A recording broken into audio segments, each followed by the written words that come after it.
L'honneur est la chose la plus importante pour un homme. Un homme sans honneur ne vaut pas mieux qu'un chien. Voilà pourquoi il faut être quelque part disposé à tomber pour toujours au nom de l'honneur. Vous savez, j'entends des histoires ici, on nous raconte, on dit, il y a un monsieur qui s'est fait agresser, tout ça. Enfin, dans un pays de guerre, on a pointé un fusil sur sa tête, lui disant qu'il devrait connaître la nudité de sa mère. N'est-ce pas? Tu mets un flingue ici, non, tu fais ça avec ta maman, sinon on t'éclate la cervelle. Et on entend des histoires très tristes. J'ai vu une histoire, là, quelqu'un en train de pleurer et tout ça, s'expliquant devant une ONG. Ils m'ont mis un fusil à la tête pour que je fasse ça avec ma mère. C'était incroyable. J'ai fait ça avec ma mère. Et finalement, après avoir fait ça avec sa mère, on a quand même tué sa mère. C'est ça une double perte. On te met un fusil sur la tête, ok? On te met un fusil sur la tête pour que tu fasses ça avec ta mère. Sinon, on t'éclate la cervelle. Et tu le fais avec ta mère. Et après, on lui éclate la cervelle. Pour te montrer comment elle n'est absolument rien devant. Et tu vis avec ça. Vous savez, moi, ça me fait rire quand je vois ces genres d'histoires. Je n'ai aucune pitié pour ce genre de personnes. Et si je suis militaire et que je vois une personne faire ça, raconter une histoire comme ça, je prendrais mon flingue et je le fusille. Si j'étais là, j'étais policier, j'allais le fusiller, ce monsieur-là. Parce qu'il ne mérite pas la vie. Comment peux-tu raconter une histoire? Tu as même le courage. On m'a mis un fusil sur la tête pour que je le fasse avec ma mère. Et je l'ai fait. Donc tu as eu peur de mourir, quoi. Tu as eu peur de mourir, mais tu n'as pas eu peur de connaître la nudité de ta mère. Et tu parles d'être un humain. Tu n'es pas un humain. Il n'y a pas de différence entre toi et une montre religieuse. D'ailleurs, une montre religieuse, c'est mieux. Il n'y a aucune différence. Tu es un animal. Comment peux-tu vivre avec toi-même? L'honneur est très important, les amis. On ne vante pas tout au nom de la peur.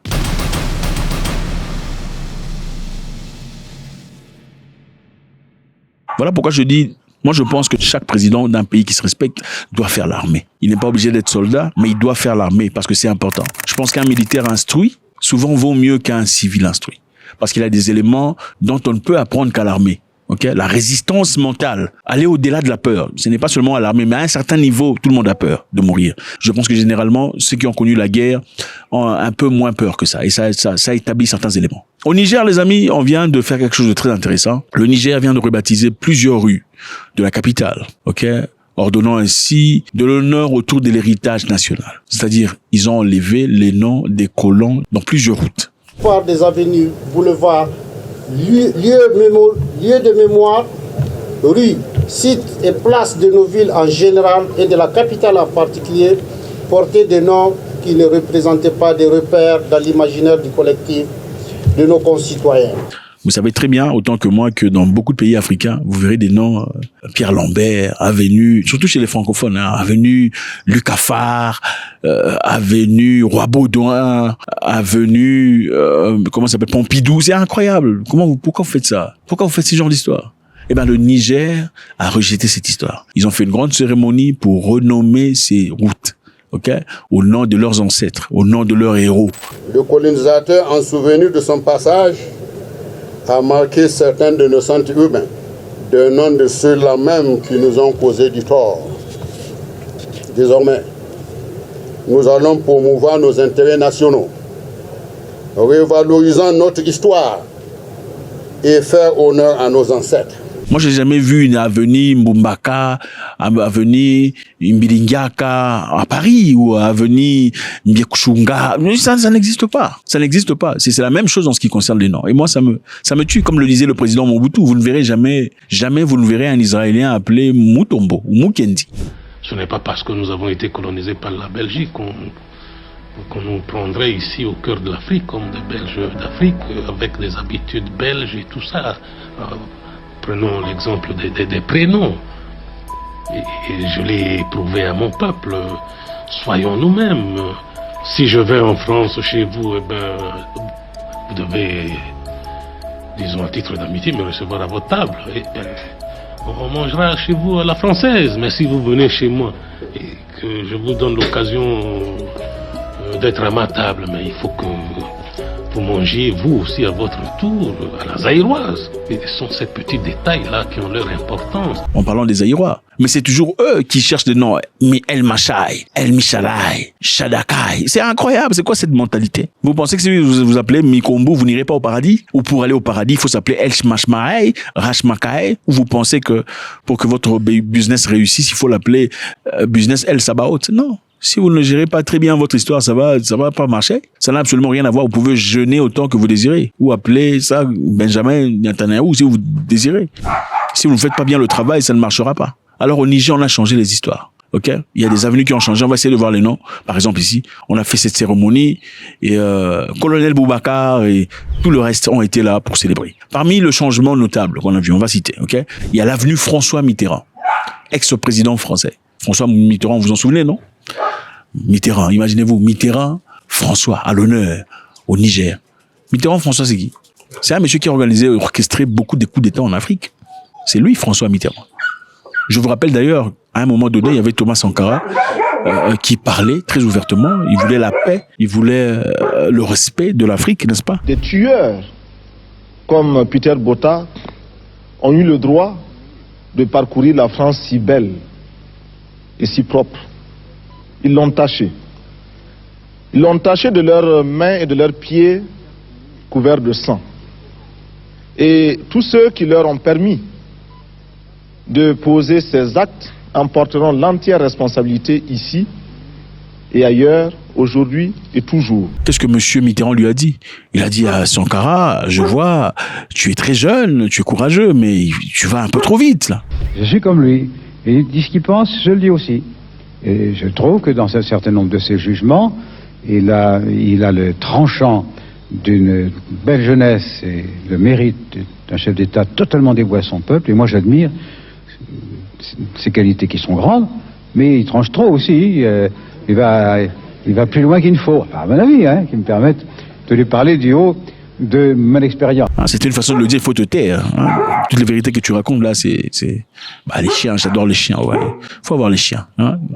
Les chiens, c'est bien. Quand t'as le chien, j'ai plusieurs chiens, c'est génial. Le chien ne te trahira jamais, contrairement aux humains. Vous aimez culpabiliser les blancs en disant qu'ils aiment trop les chiens, tout ça. Vous savez pourquoi ils aiment les chiens? Le chien ne te trahira jamais. Même si on lui donne $1 million. Jamais, jamais. Même si vous lui donnez plusieurs femelles, jamais. Même s'il y a 32 femelles, tu dis, viens, on y va. Il va. Enferme un chien et un humain dans les capots. Et vient de les ouvrir après 4 heures. Tu vas voir qui sera content. Bref, continuons notre histoire. Alors c'est ça. Le Niger a rebaptisé les rues. Ok, il y avait l'avenue François Mitterrand. François Mitterrand, c'est le monsieur qui a orchestré beaucoup d'histoires en Afrique. On a enlevé ça. Ça a changé, ce n'est plus monsieur François Mitterrand. Ça prend le nom d'avenue Boubou Hama. Il y a aussi l'avenue Jules Brévier. Jules Brévier, ancien ministre des colonies françaises.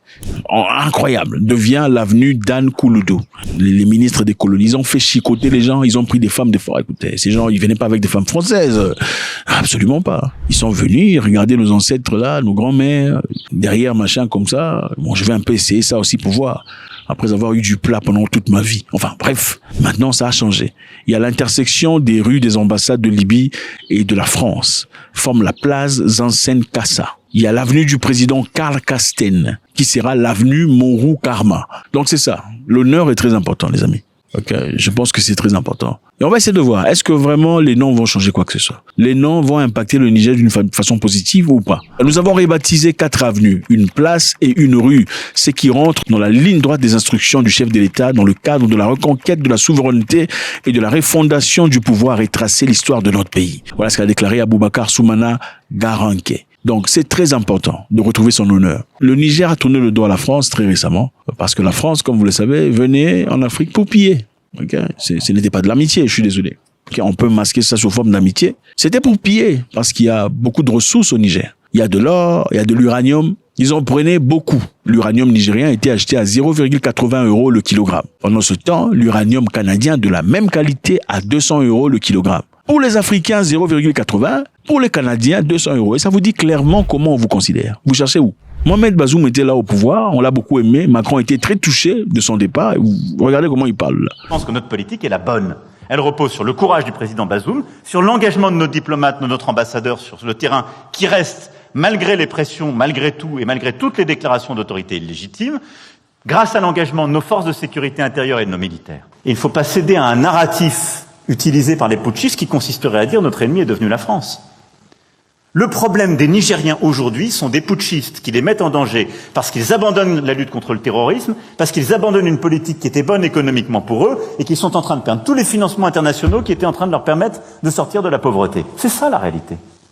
Et si on ne le dit pas nous avec courage, qui le dira? Très en colère, n'est-ce pas? Très déçu parce que certainement il y avait des histoires qui faisaient là, à la Macronette, tout ça.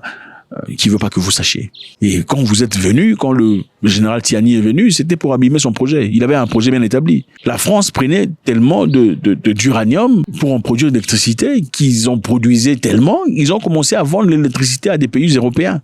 Imaginez-vous, tu prends tellement d'uranium que tu commences à revendre l'électricité aux Européens. Pendant ce temps, les Nigériens eux-mêmes vivent dans le noir, quelquefois, dans des difficultés, et quelquefois sont obligés d'importer l'électricité venant du Nigeria. Incroyable, sans remords. À l'arrivée des général Tiani, ça a été totalement différent. Je pense que la formation militaire est très importante, les amis. Pour un guide, un leader, il faut savoir te battre. Il faut savoir, non, je suis désolé, je commence à vraiment le croire. Je ne sais pas si vous n'êtes pas d'accord avec moi. Faites-moi savoir, c'est très intéressant. Donc le Niger a rétabli l'honneur, la dignité, qui est très importante. Et pas seulement ça, je pense que c'est très intéressant de le dire. Le Burkinabé a fait de même. Ok, ce n'était peut-être pas les rues, mais au Burkina Faso, par exemple, on a impulsé l'idée selon laquelle il fallait ramener les langues nationales. Ok, les langues nationales doivent avoir un peu plus de valeur que les langues importées. Le gouvernement burkinabé avait adopté un projet de loi révisant la Constitution, consacrant désormais les langues nationales comme des langues officielles. Ce sont les langues des Burkinabés qui sont importantes. Ok, pas le français.